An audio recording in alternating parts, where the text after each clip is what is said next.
Hello everyone, this is Jesse Crawford with Tarleton State University, and this is going to be a YouTube video covering Chapter 8 of the course on hypothesis testing. As you can see, I've prepared a study guide for this chapter that is very similar to the study guide that we looked at for the confidence interval material.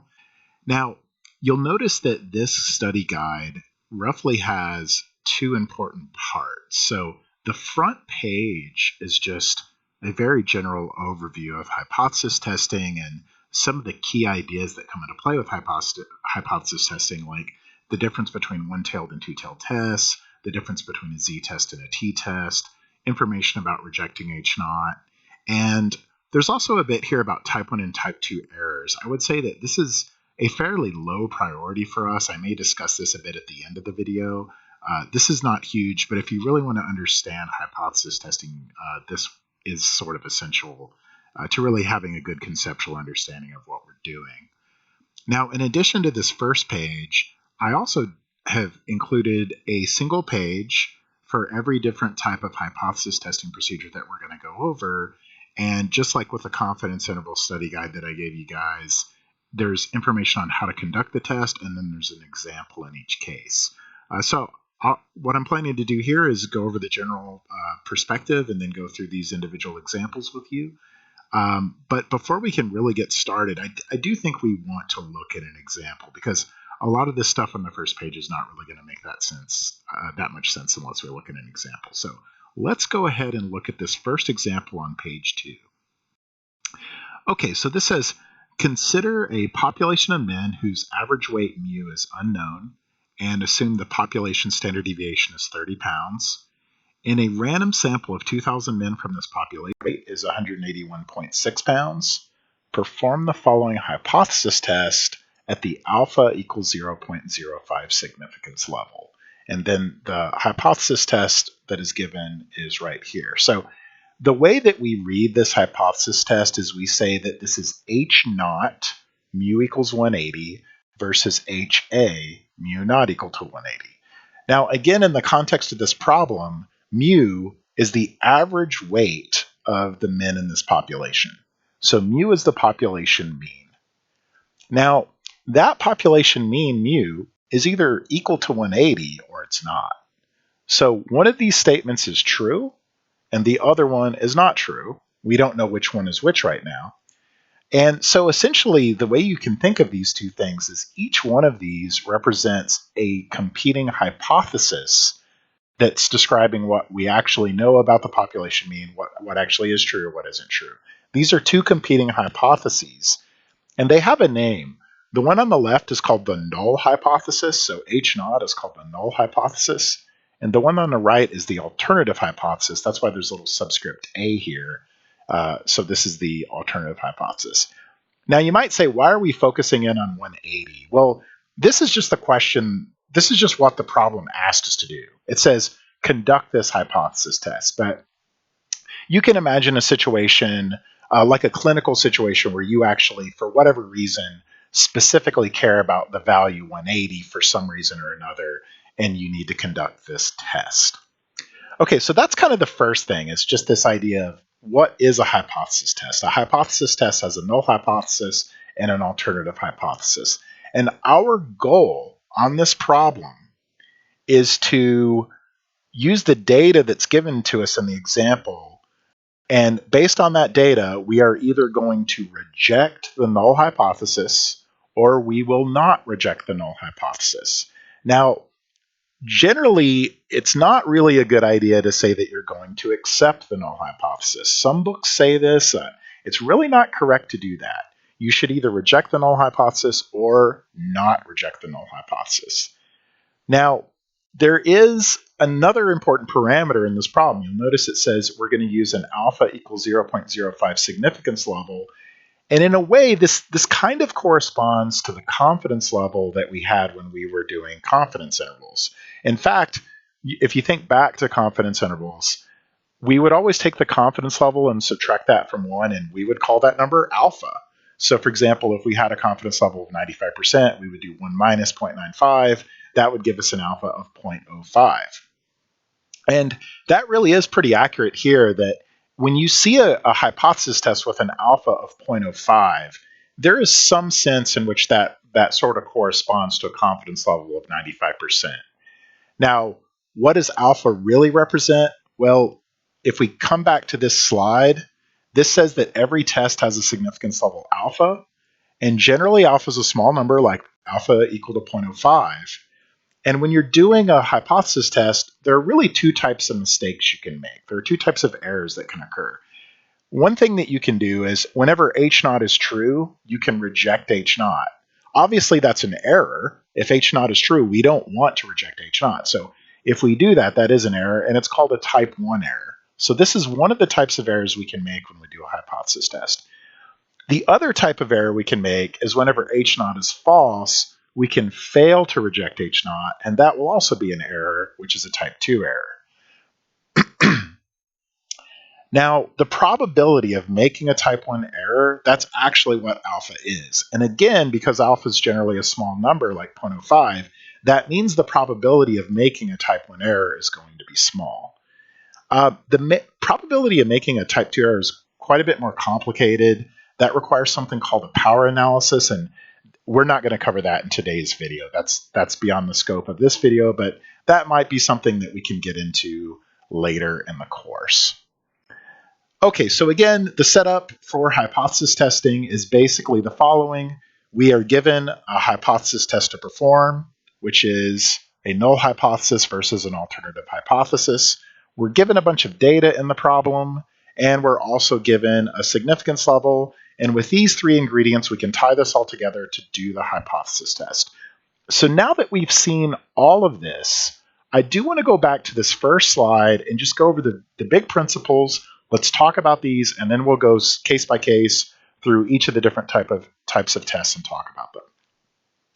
So one of the things we're going to get into today is there are two types of tests we're going to look at.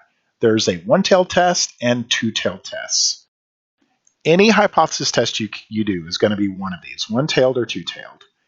And for the purposes of today's discussion, if our alternative hypothesis contains a not equal sign, that is going to be a two-tailed test. If it contains a less than or greater than sign, it's going to be a one-tailed test. And whenever we're dealing with two-tailed tests, there's a certain point in the procedure when we're going to divide alpha by 2. There's also a certain part in the procedure where we're going to calculate something called a p-value. We can get into that in a moment, but we will need to double a certain probability calculation when we're computing that p-value. So on two-tailed tests, we do divide alpha by 2, and we do double the p-value. On a one-tailed test, you don't do those things. You don't divide alpha by 2, you don't double the p-value. And again, a lot of this is going to make a lot more sense once we've seen an example, but I do just want to go through these general principles first and just sort of set the stage for what we're doing. Now, the second thing we're going to see on these hypothesis testing problems is a distinction between z-tests and t-tests.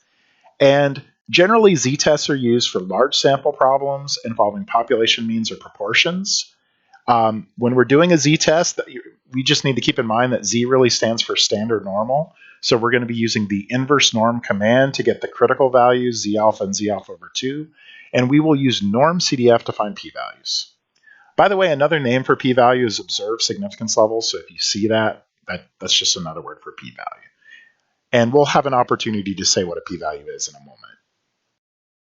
Now, on a t-test, those are generally going to come up for small sample tests involving population means. Notice proportions are not here. So you're never going to use a t-statistic on a population proportion.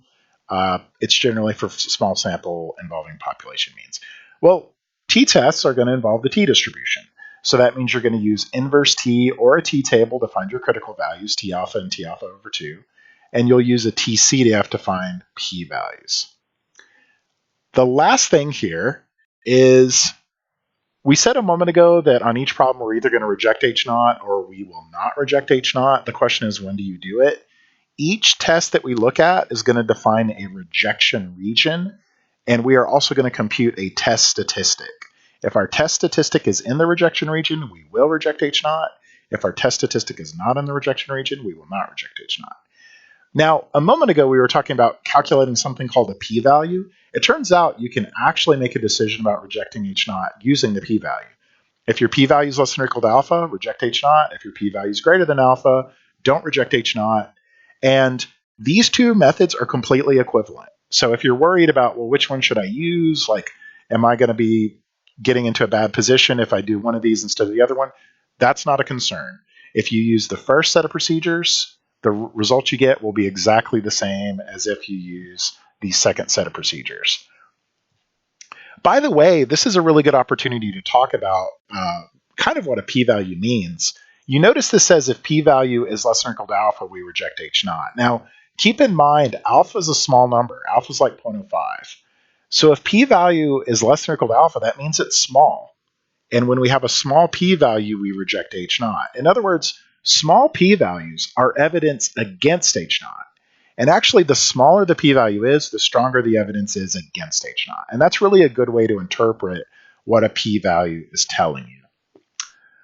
Okay, guys, well, with all of these general principles under consideration, and now that we've went over these, why don't we actually go through and look at the procedures that we're going to do.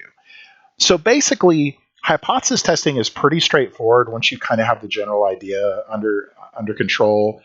Every hypothesis test we're going to look at, it's basically a three-step process.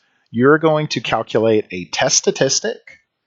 Once you calculate that test statistic, you're going to compare it to a critical value using a picture like this. And then finally, you're going to compute a p-value. Now, step 2 and step 3 are really the same for every test problem, every testing problem we're going to look at. The only thing that really changes is the test statistic itself. And how does this get computed? Well, you'll notice that every one of these settings in the study guide, I basically am giving, this is the situation when you use the test and when you actually apply it. And then I tell you what the test statistic is here, and sometimes have some additional comments that may be important. So let's actually take a look at this. So the first type of test we're looking at is the large sample hypothesis test for a population mean. We're going to use this when we have a random sample from our population and our sample size is large. And again, for the purposes of confidence intervals and hypothesis testing, a large sample means that n is greater than or equal to 30. That doesn't really mean that it's large enough to obtain really high quality statistical results. Generally for that, you want at least a sample size of about 500, maybe 1,000 or 2,000. That's generally the sample size you're looking for. But in terms of the difference between a z statistic and a t statistic, the cutoff is 30. And that's really what we're talking about in this study guide. So when we have a large sample size, our test statistic is going to be z equals x bar minus mu naught divided by sigma over the square root of n. Now this is if we know what sigma is, if we know what the population standard deviation is. If we don't know what the population standard deviation is, we're going to use the sample standard deviation s, but this is basically the same formula, and in both cases we do get a z statistic. Now some books will actually put a t statistic here, but the thing is, whenever your sample size is large, the t statistic is approximately equal to a z statistic anyway, so don't sweat that. Just feel free to use the z statistic in this case. So let's get back to our example. So the example that we're looking at is consider a population of men whose average weight mu is unknown. Assume the population standard deviation is 30, and we're looking at a random sample of 2,000 men, and the average weight is 181.6 pounds. We're trying to perform the following hypothesis test, mu equals 180 versus mu not equal to 180, and we're looking at an alpha equals 0.05 significance level. Let's go through this step by step and just show how this procedure works. So again, every problem, step 1 is computing a test statistic. Now, obviously on this slide, we're going to use the formula up here to do that. But let's imagine you're on a homework problem or a test problem, and you're not exactly sure which procedure to use. What do you need to do? Well, in this problem, we're looking at quantitative data, and we're looking at a population mean mu. Okay? So there's population means and population proportions. Population means are mu, and population proportions are a variable p, right? Now, basically, this population proportion kind of stuff, this is when you're looking at binary problems, like you're looking at whether someone approves of the mayor or not. Apologize for that. You're looking at whether someone approves of the mayor or not. That's either a yes or a no. That's a population proportion. But a population mean is something like quantitative data, like you're talking about the weight of a person or the height of a person or someone's cholesterol level or blood sugar level or something like that. So when you're dealing with quantitative data, that's a population mean. And when you have a large sample, that tells you you're going to use this test statistic here. Now, this is really a piece of cake, right? We just take our test statistic, take all the information from the problem. So this gave us a population mean of 181.6, so that's our X bar. Now, mu naught, what is that? Well, that's just the number that's in your null hypothesis, right? So you're just going to take this 180, plug that in here. Our population standard deviation is 30 pounds, so that's going to come here, and then our sample size is 2,000. That's going to plug into the formula here. So you just plug all these variables into your test statistic formula, do the calculation, we get 2.39. And that's step one. So step one is just calculating a test statistic. Now we go to step two. So step two is to draw a picture like this of a normal distribution. And we need to identify critical values. So that's where this blue region is. And basically the blue region is the rejection region. And the white region in the center is where you don't reject. So if you land in the rejection region, you do reject H naught. If you land in the middle, you don't reject H naught. Okay, now we saw in the previous slide, if our alternative hypothesis has a not equal sign, it's a two-tail problem. So you can see right here, alternative hypothesis has a not equal sign. This is a two-tail problem. On a two-tail problem, you will always take alpha and divide it by 2. So we're going to take our 0.05, divide that by 2, we get 0.025. And then because this is a z statistic, z stands for normal. Therefore, we are going to use an inverse norm calculation to get our critical value. Now, Z really stands for standard normal. So you're going to do inverse norm here. This is the 0.025 tail probability, but standard normal means that the mean of that standard normal is 0, the standard deviation of that standard normal is 1. So you're going to type all that stuff in. And when you do this on your calculator, you're going to get negative 1.96. Now, what you really need to do is just kind of disregard that negative sign. You can see that I've put little absolute value bars around this calculation, which basically just means ignore the negative sign, you get positive 1.96. And 1.96 is right here. It's the critical value that separates that center region from the critical rejection region. Now, of course, because this is a two-tail problem, you also have the corresponding value on the left-hand side of negative 1.96. So if you land in either one of these tails, you're going to reject the null hypothesis. Now, our test statistic was 2.39. You notice that we've landed right here, and we are in the rejected region. And therefore, the conclusion here is that we do reject the null hypothesis. So let's actually just pause for a second and think about clinically what this means in this problem. So our hypothesis testing problem was null hypothesis says that the average weight of the men in this population is 180 pounds. The alternative hypothesis is that mu does not equal 180. What we've been able to do here, we've been able to reject the null hypothesis. And what that means is we have strong evidence that the null hypothesis is false. And if the null hypothesis is false, then that means we have strong evidence that the alternative hypothesis is true. And that's how you want to think about that. So yeah, let's go ahead and continue on though and do the last step of this problem, which is to compute the p-value. So the last thing we want to do is compute this p-value. How does that work? Well, you'll notice that, again, our test statistic was 2.39. That's right here. That's that little red mark in this picture. What the p-value does is it says, go ahead and shade that red mark to infinity and also do the mirror image on the left-hand side and calculate that probability. That's what the p-value is. Well, how do we do that? Well, this is a standard normal curve, right? So to calculate this probability, we're going to use our norm CDF function on our calculator. We're going to go from 2.39 to infinity. And again, on our standard TI-84 calculator, our proxy for infinity is sort of like 10 to the power of 99. That's the biggest number we can do. But again, this is a standard normal curve. So it has a mean of 0 and a standard deviation of 1. Now, this norm CDF calculation is that little red probability right there, but we also care about the red probability on the left-hand side, right? We actually want both, and that's why we need to double this calculation. And you can see at the beginning of this, I actually have 2 times norm CDF of all of this stuff. And when you do that entire calculation, in this case, you will get 0.0168. Now, as stated earlier, the smaller a p-value is, the stronger the evidence is against H naught. And in particular, if your p-value is less than alpha, you will reject H naught. Now in this problem, our alpha is 0.05. Our p-value here is 0.0168, which is quite a bit less than 0.05. And so we're going to reject H naught. Now you'll notice that in step 2, we already rejected H naught. And this is what I was saying earlier. The p-value will always lead you to the same conclusion that the critical value leads you to. These are two different methodologies for doing a hypothesis test. And it's really important that we understand both methodologies because you may see journal articles that use this sort of critical value approach to hypothesis testing and test statistics and that kind of thing. You may also see journal articles that are using p-values. So you do want to be familiar with both methods and be prepared to sort of interpret both of those.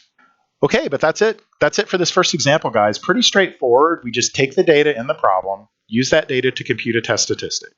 We use a method that we've discussed to find critical values, draw a picture. If your test statistic is in the critical region, you reject H naught, and then you simply shade that value to infinity, and in this case also to negative infinity because it's a two-tailed test, and that allows you to calculate your p-value. So actually, now that we've done this first example, a lot of the methods should be clear, and now we just need to talk about what we do in each of these additional settings. So this next setting is now we're going to do a small sample hypothesis test for a population mean. What is the big difference here? The big difference is that this is generally going to result in a t statistic in this case.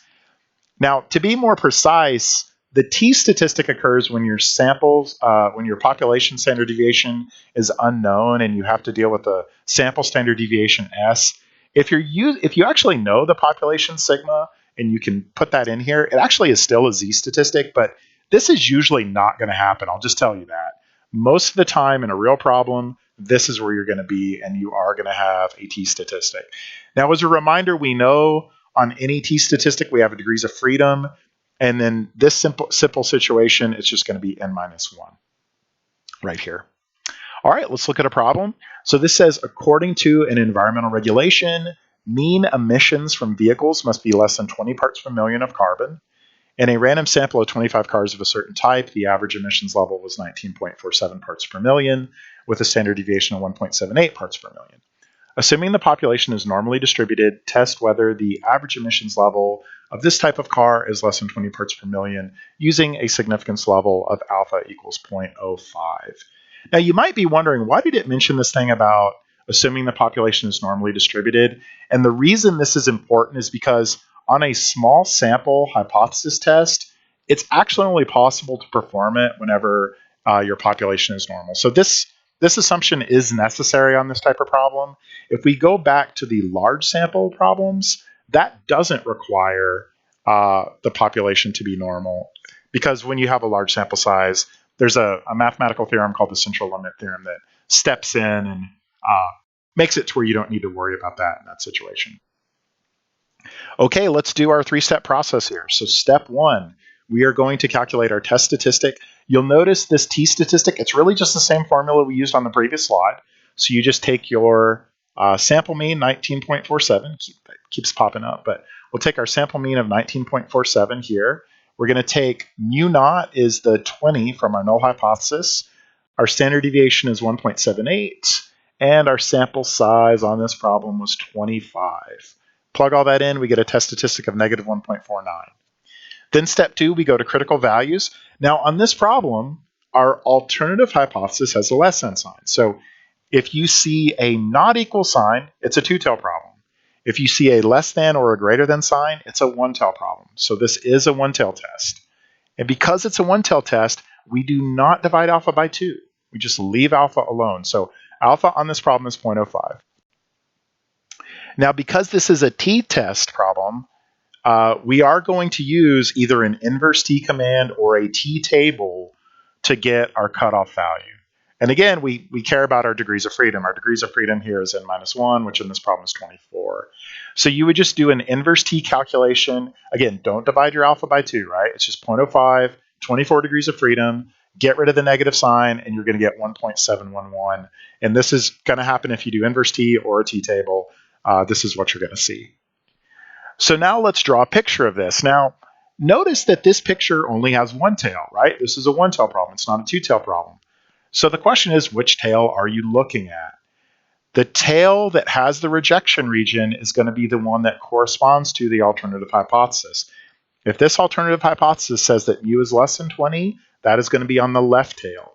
If this says mu is greater than 20, it's going to be over here on the right tail. So since this is a less than sign, we're actually going to look at the left tail here. Now, the cutoff is 1.711, but of course that actually is negative here because we're on the left side. So this cutoff is negative 1.711, and our test statistic is negative 1.49. So we're not actually in this tail, right? We're not actually in this critical region. In fact, if you look at this picture, this little red marker is sort of in this white region, right? It's not actually in the blue rejection region. So in this problem, we do not reject H0. That's actually what our result is. And again, we can talk about our p-value in a second, but I do actually want to interpret the clinical meaning of what this would say on this problem. So let's think about what's going on here. We're looking at an environmental regulation. And imagine, put yourself in the position of someone that's manufacturing these cars. You want your cars to be able to go to market. But according to this environmental regulation, the average emissions from the vehicles must be less than 20 parts per million. So you actually want to reject this null hypothesis because you want to demonstrate the alternative hypothesis is true. You actually want those cars to have emissions less than 20. But in this problem, we do not reject the null hypothesis, which means we have not been able to demonstrate that the null hypothesis is likely to be false, which means we have not been able to demonstrate that the alternative hypothesis is likely to be true. And so what would happen in this situation is these cars would likely just not be approved to go to market. The environmental regulation would not allow that. A big part of why this is occurring is just because the sample size is so small, right? We've got a sample of 25 cars, and in this sample of 25 cars, we even have an emissions that's less than 20, but it is not statistically significantly less than 20. This 19.47 is really not that much less than 20, and there's still a chance that the mean emissions are really greater than 20 in the population. So yeah, this is a situation where we would not be able to reject the null hypothesis. Now, earlier I said we do not generally accept the null hypothesis. And that is sort of for some technical reasons that maybe we can discuss in a later video. But basically, here's a very simple guideline that explains why this is true. Whenever you reject the null hypothesis, like on this problem up here, when you reject the null hypothesis, you actually do have strong evidence that the null hypothesis is false. Whenever you fail to reject the null hypothesis, like in this problem here, we did not reject the null hypothesis. You do not have strong evidence that the null hypothesis is false, clearly, right, because you're not rejecting it. But on the other hand, you actually don't have strong evidence the null hypothesis is true either for mathematical reasons that we don't need to go into right now. So what happens when you don't reject H0 is you really don't have a strong decision either way. You don't have a strong decision against H0, but you also don't have a strong decision in favor of H0. And that's why you really don't want to say things like accept the null hypothesis. You don't want to say that. You will sometimes see books that do that, though, so just fair warning, but that's really not a good practice to get into. Okay, but let's go ahead and move on to step 3 and compute our p-value. So again, what do you do with your p-value? You take the test statistic you got. The test statistic we got was, the test statistic we got was negative 1.49. And we want to take that negative 1.49 and shade it. Now, again, in this problem, it's a one-tail problem. We're not going to shade both sides. We're just going to shade towards our rejection tail. This is what we get. We need to calculate this probability. How do we do that? Well, this is a t-distribution. So we are going to do a t-CDF, and we're going to go from negative infinity right here to negative 1.49, right? So you can see that here. Negative infinity to negative 1.49. And we do have 24 degrees of freedom. And you'll notice we get about 0.0746, which is also the one that's given in this picture. Earlier, we talked about how when the test statistic is less than alpha, you reject H0. When it's greater than alpha, you do not reject H0. Notice in this problem, alpha is 0.05 And this test statistic is greater than 0.05. And so again, we do not reject H0 in this problem. All right, guys, let's just keep on trucking here, go through the rest of these cases. Now we're looking at hypothesis tests for population proportions. Again, population proportions come up when you're looking at binary data, yes or no. So in this problem, we have a random sample of 200 people from a certain town, 115 people approved of the mayor's job performance. We want to test whether the proportion of people in the population approving of the mayor exceeds 0.5 at the alpha equals 0.05 significance level. And again, a different way to write this would be H0 P equals 0.5 versus HAP is greater than 0.5. Now, one thing you'll notice right away is these previous problems, they had a mu here, right? Because that was a population mean. On this problem, we have a P because this is a population proportion for binary data. Again, we want to test whether the mayor's approval rating exceeds 0.5. So you can see our null hypothesis says it's equal to 0.5. Our alternative hypothesis says it's greater than 0.5. I do want to point out, by the way, this number 0.5 is different from this number, alpha, which is 0.05. Right? So these are different numbers, and just be careful because sometimes it's easy to mix those up, but these are two separate numbers in this problem. All right, let's run through this here. You guys all know that on population proportions, we need to get a p-hat. So we're just going to take the 115 over 200. That's going to give us 0.575. And then this is our test statistic.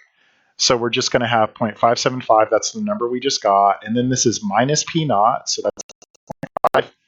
And then we also have down here p0 and q0. As a quick reminder, p0 here is 0.5. q0 is just 1 minus p0, right? So if p0 is 0.5, q0 will be 1 minus 0.5, which also happens to be 0.5 in this problem, but in other problems, those would be two different numbers. And then we have our sample size n, which is 200. All of this stuff in the denominator is under this radical. So just be kind of careful about how you type this into your calculator. When you do this calculation, you'll get 2.12. Okay, let's look at our critical value. And at this point, this should start to become pretty much smooth sailing. We've already done this a few times. It's pretty clear what we're going to do. Our alternative hypothesis has a greater than sign. That means this is a one-tailed test. Our alpha is 0.05. We do not divide that by 2. This is a z statistic, so we do inverse norm. We, again, don't divide by 2. We end up getting 1.64 as our critical value. You can see that in the picture here. Our test statistic is 2.12, so that does land us in this critical region, and so we do reject the null hypothesis. The clinical meaning of this in this problem is the null hypothesis here says that p is equal to 0.5. The alternative hypothesis says p is greater than 0.5. Now, you might wonder, what about p less than 0.5? That is actually contained in this null hypothesis, even though it's not written this way. You might argue this really should say p is less than or equal to 0.5 versus HAP is greater than 0.5, and that's actually valid. For whatever reason, for sort of traditional, conventional reasons, we just don't write it that way when we do hypothesis testing. The null hypothesis will always say equals. The alternative hypothesis could say pretty much several different options here. But we have rejected the null hypothesis here, right? So we are rejecting this. So we have strong evidence against this. That means we have strong evidence in favor of this. So we actually have statistically significant evidence in this problem that the mayor's approval rating in this town exceeds 0.5. Another way to think of that is the approval rating is higher than 50%. And that's really good, right? Because when this mayor goes up for re-election, it'll be nice to have more than 50% approval rating in the next election there. And then, as you would expect, the p-value calculation is pretty similar to what we've done before. You're just going to take your test statistic of 2.12, shade that. Again, this is a one-tail problem. We're only going to shade one side. So we'll just shade to infinity here. And this is a z statistic, so we are using the normal distribution to calculate this. So we're just going to do a norm CDF from 2.12 to infinity. Go ahead and put a 0 and 1 here. We get 0.017. And again, that's less than alpha, so that confirms our decision to reject H0 in this problem. All right, let's keep trucking here. Next type of problem, small sample hypothesis test for a difference of two means. So at this point, we're probably getting really comfortable with this, so I'll try to move through pretty efficiently through the remaining problems. The main difference on every problem, guys, is just the type of test statistics you use. So in this problem, you have two samples, so you're going to have an x1 bar and an x2 bar, and also you're going to calculate this pooled standard deviation estimator, just like you did for the confidence intervals in the last study guide. So we can look at this example real quick. We've got actually the same example from our last study guide, or I think maybe this was an exam problem, where we have a sample of people who are active and a sample of people who are sedentary. So in a random sample of 14 active people, we have an average high-density lipoprotein cholesterol level of 47.1 milligrams per liter with a standard deviation of 12.3 milligrams per liter. And then we've also got a sample of 9 sedentary people. We've got a mean of 34.2 milligrams per liter and a standard deviation of 12.8 milligrams per liter. And we have to assume the populations are normal because when we have small sample sizes, that is required. We also have to assume that we have the same population variance in both samples. That is also required for this type of test statistic to work. And we want to test whether there is a difference in mean HDLC levels for the active and sedentary people. We're going to use an alpha of 0.05 here. Okay, and so that's reflected by the test statistic. You see this as mu1 equals mu2 versus mu1 not equal to mu2. So I don't think we need to belabor this too much because I think we have the main idea at this point. Just take all this data, plug it into this formula. This is going to give you a pooled standard deviation estimator of 12.49, and then you take that number and plug it into this formula here along with the rest of the data, and that's going to give you a t statistic of 2.42. An important observation on these two-tail problems is your degrees of freedom is actually n1 plus n2 minus 2. In this case, that would give you 21. And then everything else is business as usual. This is a not equal sign, so it's a two-tail test. We do divide alpha by 2. We do use a t distribution to calculate our inverse t command to get our cutoff value. And you can see our test statistic of 2.42 did actually land in this rejection region. So we do reject the null hypothesis. Then when we calculate our p-value, we are going to shade from that point to infinity, also do the mirror image. So you'll notice this is a TCDF. We're going from 2.42 to infinity. We have 21 degrees of freedom, but again, it's a two-tail problem, so we have to double it here, and we get a p-value of 0.0247. What is the clinical significance of this? The null hypothesis basically says that these two populations have the same HDLC level. That would basically mean that active and sedentary people have the same HDLC level on average, but we've rejected that, right? So we actually have clinically strong evidence, statistically significant evidence, that the null hypothesis is false, and that means the alternative hypothesis is likely to be true here. The alternative hypothesis says that these two populations have a difference in their HDLC levels. All right, let's keep cruising right along here. Next type of problem, we want to do a large sample hypothesis test for a difference in population means. So basically the same setup, except here our sample sizes are large. That's nice because then you don't need to assume anything about normality in your population or common variance, and you will get a z statistic in this problem. Notice on this problem, you don't have a pooled standard deviation estimator or anything like that. It's pretty straightforward. So in this problem, we're looking at a random sample of 100 people were placed on a low-fat diet. This is the example from the last study guide, right? So after 4 months, they lost an average of 9.31 pounds with a standard deviation of 4.67 pounds. Another random sample of 100 people were placed on a standard diet. The mean weight loss for this group after 4 months was 7.4 pounds with a standard deviation of 4.04 pounds. Test whether the average weight loss on the low-fat diet is larger than the average weight loss on the standard diet at the alpha equals 0.01 significance level. The big difference on this one is the average weight loss. The alternative hypothesis is going to say the average weight loss on the low-fat diet is larger. So, you know, sometimes the problem will give you the hypothesis testing problem in this format like I've done here. Sometimes this may not be there.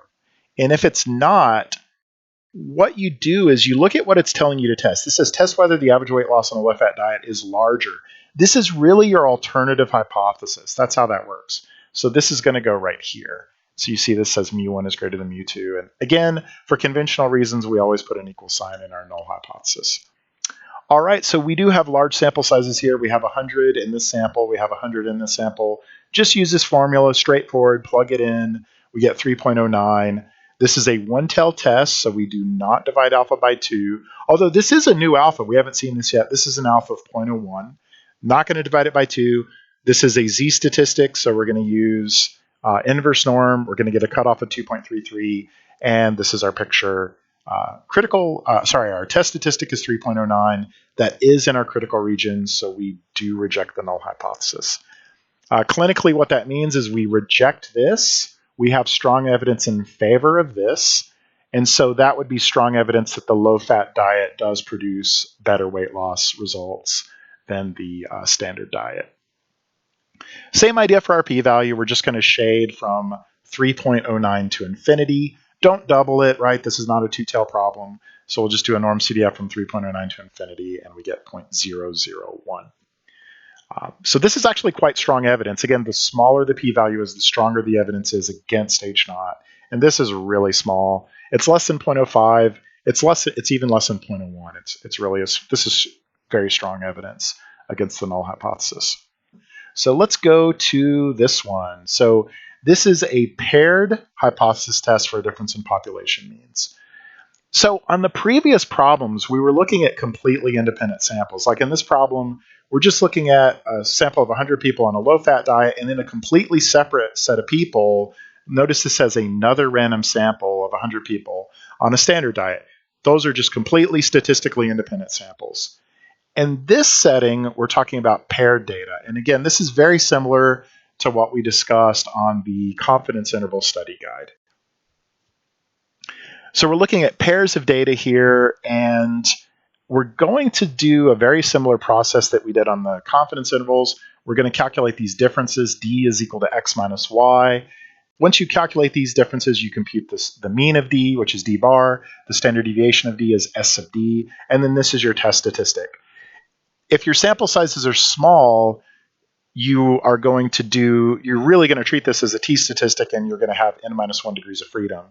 If your sample size is large, you can still treat this as a t-statistic if you want to, but when n is greater than or equal to 30, t is approximately z anyway. So feel free to do this as a z-statistic when n is large. It's really up to you. You're going to get similar results either way. Okay, so this is the example we had on the confidence interval study guide. This was talking about marine biology majors, and they basically have pre-test scores and they have post-test scores. And again, what you need to do, we want to test whether the mean post-test score in the population is greater than the mean pre-test score in the population. So our null hypothesis always has an equal sign. Our alternative hypothesis is going to be that mu sub post is greater than mu sub pre. So just like we did on the confidence intervals example, we're going to compute these differences. I do want to mention that there is an important issue with order on this. Whatever order you're listing these parameters in this case in the alternative hypothesis, you need to list that in the same order when you do the differences. So since this has post on the left and pre on the right, you want to have post first and pre second. If you do it in that way, it's going to make your life a lot easier. If you mix that up, it can create some problems. So just make sure this order matches this order. Okay, but anyway, as expected, we're going to just calculate post minus pre. Just basically type all this into your calculator, use your stat commands to get these differences. And again, just use your stat commands to get D bar and SD. Once you do that, this is your test statistic. We get 9.7. This is really a huge value. This is, whenever you're doing Z statistics and T statistics, 9.7, that's absolutely huge. So let's figure out what our cutoff value is. Now, again, on this problem, our sample size is small, right? Our sample size is 12. Because it's small, this is a t-statistic, right? So when we're doing t-statistics, we do need to use an inverse t command to do this. This is a one-tail problem because our alternative hypothesis had a greater than sign. Our alpha is 0.05. We're not going to divide that by 2. Our degrees of freedom is 11 because our sample size is 12. And go through this, and you're going to get a critical value of 1.796. And again, our test statistic was 9.7, which is so huge it doesn't even appear in this graph. It's way over here somewhere. So we are definitely going to reject the null hypothesis. The interpretation of that is The null hypothesis basically says that pre and post are the same. We're rejecting this. We have strong evidence the alternative hypothesis is true. And the alternative says that the average test score on the post-test is greater than the average test score on the pre-test. And that's pretty good news, right, for this marine biology program, because hopefully your post-test scores are higher than your pre-test scores. You would like the knowledge of your students to be quite a bit greater once they've graduated and gone on to pursue a career than it is when they just started college. So this is all good news for this marine biology curriculum. And, we're really comfortable with calculating p-values at this point. You would just do a TCDF from 9.7 to infinity with 11 degrees of freedom. Don't double it. It's a one-tail problem. And we get an extremely small value. Notice this is in scientific notation, 5 times 10 to the negative 7th power. This is really tiny, and it's because this test statistic is so far to the right that this tail probability is really small. All right, last problem here. Let's look at hypothesis tests for a difference in population proportion. So this is when you are looking at two different p-hats and you're trying to compare them. Now, there is an additional ingredient to this that we're going to have to calculate an overall p-hat value where both samples are combined together. And then this is our t-statistic here. So let's actually see this in action. Again, this was one of the problems from our confidence interval study guide. So this says, in a clinical trial, Medicine 1 was given to 91 randomly selected patients, curing 63 of them. Medicine 2 was given to 79 patients, curing 53 of them. Test whether there is a difference in the proportions of patients cured by the two medications using a significance level of alpha equals 0.05. So yeah, this is set up the way we would expect to see. The null hypothesis says that P1 and P2 are equal. The alternative hypothesis says not equal. Notice this says difference. This does not say that P1 is greater than P2 or P1 is less than P2. So that's why we see a not equal sign here. Okay, so as usual, we have to get P1 hat and P2 hat. We do that in the way we would expect. So like right here, we would do 63 divided by 91, which means about 69% of the patients given Medicine 1 were cured. And then we look at this one, 53 divided by 79, about 67% of those patients were cured. But we do need to look at both samples combined. Both samples combined, we basically take the 63 and 53 as one big numerator, the 91 and 79 as one big denominator, compute that, we get about 68%. It's not really that different from these numbers, but technically this is what we're supposed to do. Now we compute our test statistic using this formula up here. Just plug in these P1 hat, P2 hat. Notice this says P hat times Q hat. Of course, in this problem, P hat is 0.682. Q hat is just 1 minus that, right? And then these are our sample sizes and so on, and we get 0.293. This is a two-tail problem, so we are going to divide alpha by 2. It is a z-statistic, so we are going to use inverse norm. We get a critical value of 1.96, and our test statistic is only 0.293, which is well within the center region, so we do not reject the null hypothesis. What that means clinically is we cannot reject this null hypothesis, so we do not have strong evidence in favor of this hypothesis. So in this case, we just don't really have strong evidence that these medications have different success rates. So as far as we're concerned, these two medicines look like they're doing about the same in terms of their effect on patients. What about the p-value? We would go ahead and take this test statistic of 0.293, shade that to infinity. This is a two-tail problem, so we do the mirror image also. So we would do a norm CDF from 0.293 to infinity with a mean of 0 and a standard deviation of 1. And again, we do have to double this because it is a two-tail problem. And we just get this huge p-value. And again, the smaller a p-value is, the stronger the evidence is against the null hypothesis. This p-value is really big, so we just don't have strong evidence against the null hypothesis, and we are not able to reject the null hypothesis. Okay, so that's the last scenario that we were going to talk about in this study guide. But there is actually one more topic I wanted to touch on a little bit. I don't think a discussion of hypothesis testing can be complete without some discussion of type 1 and type 2 errors. So let's get into this a little bit. And what this discussion will really do is help us to understand why we are allowed to reject the null hypothesis, but we're never really allowed to accept the null hypothesis. So let's just look at this a second time. So there's basically two possibilities. H naught is either true or it's false. And then there's two things we can do. We can either reject H naught or don't reject H naught. If H naught is true and we reject it, that's an error. It's a type 1 error. If H naught is false and we don't reject it, that's a type 2 error. In the other two cases, we're actually making the correct decision. Now, what we've seen in this guide is that every test has a significance level alpha, and it's generally a small number like 0.05. But you might have been wondering, what is alpha? What does it actually represent? And this tells us the probability of making a type 1 error is at most alpha. Now, you might wonder, why does this say at most alpha? Why doesn't it just say the probability of making a type 1 error is alpha? And the answer is the following. If H naught is false, you can't make a type 1 error, right? The only way you can make a type 1 error is if H naught is true and you reject H naught. That's how a type 1 error occurs. So if H naught is false, you can't make a type 1 error. That means the probability of a type 1 error in that situation is 0. However, if H naught is true, you can make a type 1 error, and in that situation, the probability of a type 1 error is alpha. So what's really going on here is the probability of a type 1 error is either alpha, which is a small number, or it's 0, which is really a small number, right?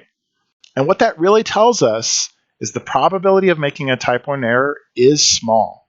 That's really important. What about a type 2 error? Well, it turns out calculating the probability of a type 2 error requires a more complicated procedure that we will not cover in this video called a power analysis. And to make a long story short, the probability of a type 2 error can be quite large. And there is actually nothing we can do to make the probability of a type 1 error and a type 2 error simultaneously both small. The only thing you can make the only way you can make the probability of both of these errors go down is to make your sample size larger, but that requires more resources, and in every statistical problem you have limited resources. So you can't just have an infinite sample size. So let's just kind of summarize this by saying the probability of a type 1 error is small because it's at most alpha, and alpha is a small number. The probability of a type 2 error could be big. And now, with those points in mind, let's actually think about what we've done on these hypothesis tests to see why we are allowed to reject H naught, but we're not allowed to accept H naught. So let's actually look at this example again real quick. So in this problem, we got a test statistic of 2.39 that was in our critical region, and so we are rejecting H naught.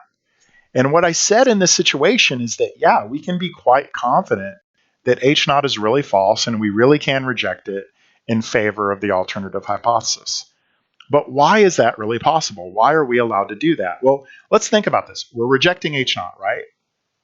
Well, let's go back, given that we're rejecting H naught, and let's think about what kind of mistake we could be making. We are rejecting H naught. What kind of mistake can we be making? Well, we could be making a type 1 error or the correct decision. We cannot be making a type 2 error right now.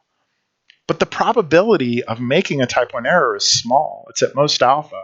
And what that means is generally when you reject H naught, the probability that you're making a mistake is pretty low. The only mistake you could be making is a type 1 error, and the probability of a type 1 error is small. And so you can be quite confident when you reject H naught that you really are making the right decision. And the smaller alpha is, the more confident you can be. And for that matter, the smaller your p-value is, that's even more confident, right? So what this really is telling us is when you have a p-value of 0.0168, let's just round that to 2%. So this is a p-value of roughly 2%. You can almost interpret that as like a confidence level of 98%. You can sort of view it that way, that that's how confident you can be in your decision to reject H naught. Okay, so that's what's happening when you reject H naught. What about when you don't reject H naught? So let's go down in this example. So this is an example where we got a t-statistic of negative 1.49, and that means we were not in our critical region, and that means that we did not reject H naught. So if we are not rejecting H naught, does that mean that we can accept H naught? Well, let's actually go back and look at our table again. So if we don't reject H naught, the type of error that we could be making is a type 2 error, but we have absolutely no control over the probability of a type 2 error without doing a power analysis. And I'll just say, even when you go into a power analysis, it's not really a completely satisfying result. When you're making a type 2, when you're not rejecting H naught, you can always be making a type 2 error, and there's really no safeguard against the probability of a type 2 error being large. And so for that reason, you don't want to say that you accept H naught, because if you accept H naught, you could be making a type 2 error. You don't have control over that. So the way that you can protect yourself is to simply say, look, I'm not rejecting H naught, but I'm also not accepting H naught. And that way you've kind of covered your bases. So if we go back to this example down here, we're basically trying to figure out, is mu equal to 20 versus is mu less than 20? We're not going to reject H naught. We're also not going to accept H naught. And this was the example that we did about environmental regulations for vehicles. And I really think the most likely outcome in this problem would be that this company would just need to do more study. They would need to go back to the drawing board. They only took a sample of 25 cars. They really need to go back, take a larger sample, get more data, and then hopefully for them, they will get a test statistic that's better, which will actually now allow them to reject the null hypothesis, which will provide strong evidence that their emissions levels meet the standard, and they will be able to take their cars into the marketplace. Okay, guys. Well, as always, I appreciate you watching this, and I hope this was helpful. If you have any additional questions on hypothesis testing, just feel free to shoot me an email or post a question in the homework and lecture help form on Canvas. Without further ado, I'll see you next time.